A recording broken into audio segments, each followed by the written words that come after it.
guy's called Silen. He is 11 years old and is the greediest giraffe we've got. He's also the clumsiest as well. So if you look closely at the point of bits on top of the head, his are actually wonky because he thought it was a brilliant idea when he was younger to headbutt a wall. The enclosure, we've got a lovely house where the boys go at night time. We can store them individually or we can put them all together if they're all playing nicely together.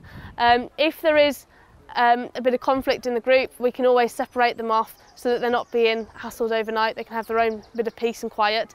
Outside we've got 4 different yards, so we can separate all the yards off individually if needs be, and then a nice 4-acre field as well. So they have access to the field majority of the year, except winter time where it's rather wet and it becomes a bit of a slip risk for the giraffes.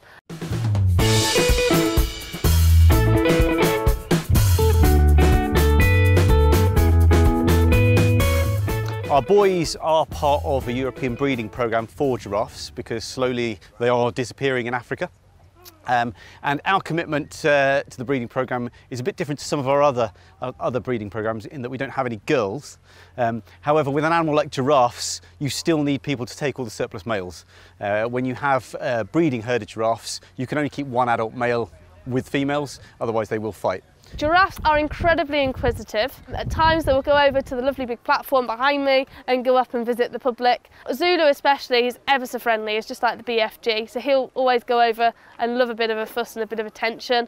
People can get so close to the giraffes all the time, whether they're inside or outside. We do the giraffe experiences as well, so if people would like to come round and have a tour round with the keepers, then they can do and get the experience of feeding these guys as well and get covered in lovely bits of slobber. Giraffes in Africa are one of those animals that we always assumed would be around, and very slowly numbers of giraffes are disappearing. And so we can use ours as ambassadors to raise awareness of the plight of wild giraffes and raise funds which are absolutely essential for protecting wild giraffes in situ. The most important thing about zoos really is actually conservation education, teaching people about these amazing animals so that they actually learn to respect them in the wild, and we can use it to raise funds to send out to in-situ conservation projects. We work very closely with the Giraffe Conservation Foundation, send them funds so that they can protect and catalogue the existing giraffes, look after their habitat and work with the local people to protect the species.